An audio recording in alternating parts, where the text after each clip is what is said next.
In the ASAN, Autistic Self Advocacy Network definition of autism, they mention that, you're born with autism and you have it for your entire life.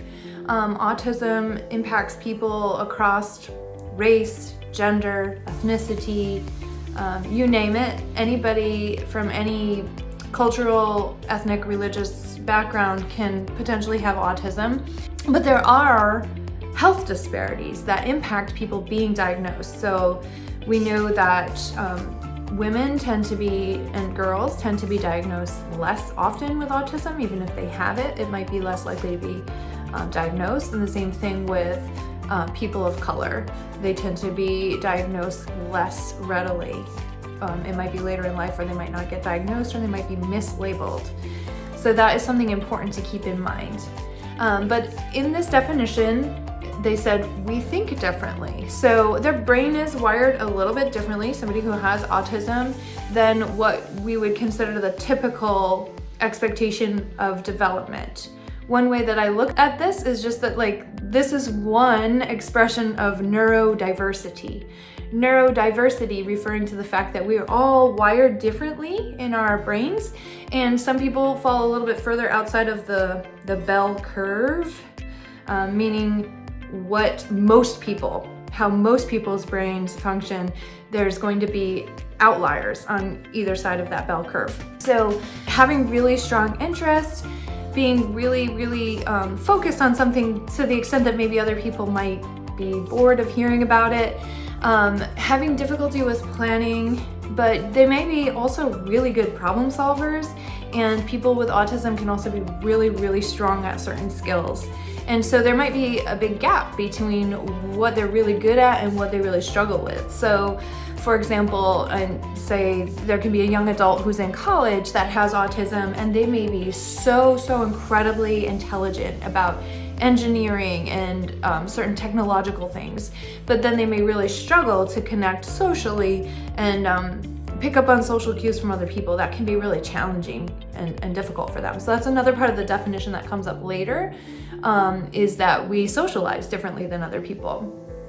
It also says on the ASAN website that we process our senses differently. So certain sounds or feelings may be very overwhelming to a person who has autism, and to the extent that it's really distracting, and it makes it hard for them to focus in school or at work. So you may find that some people benefit from using headphones in certain noisy environments so that they can focus and it's not overwhelming to the senses.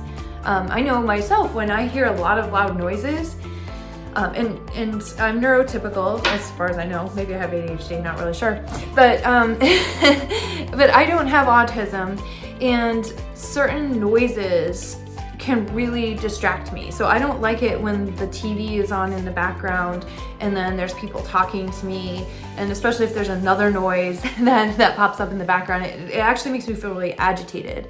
And I imagine that this is just amplified for a person that has autism and has auditory sensitivity. That's just one example. And again, one person with autism is only one person with autism. And that was just an example that comes to mind for me that helps me understand it. But it can also be like sensitivity to tags on clothing, not liking the way that water feels on the body, being really uncomfortable with taking showers or things like that. There's just like a whole range of sensitivities that somebody may have in regard to sensory processing. They also say we move differently, so we may have trouble with our fine motor skills, and it can feel like our minds and bodies are disconnected.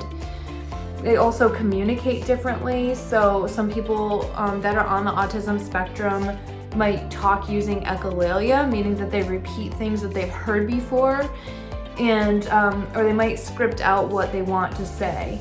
And so sometimes this can sound really, really repetitive. And additionally, some autistic people use augmentative and alternative communication. So it might be through communicating through typing on a computer, spelling on a letterboard, pointing out pictures on an iPad.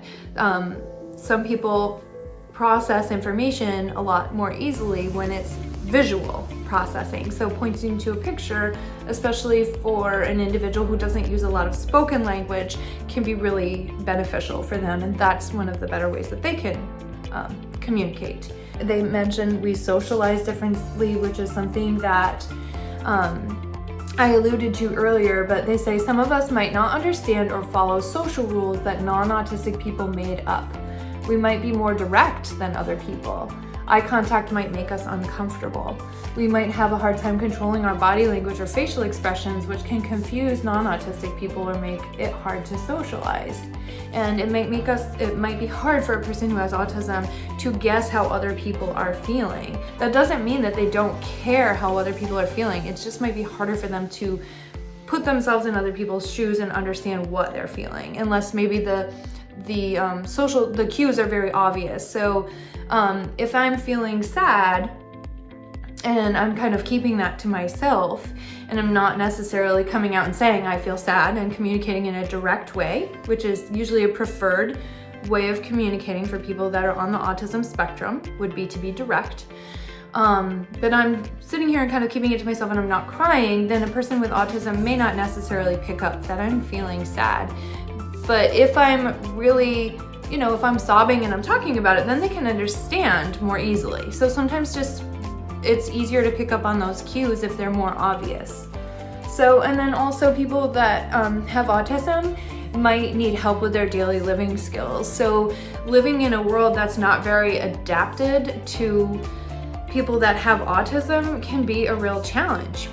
So it can take a lot of energy just to get through the day, and taking all of that extra time to process other people's social cues, to pick up on that information and then make sense of what does that mean, what are they communicating to me, that can be really exhausting.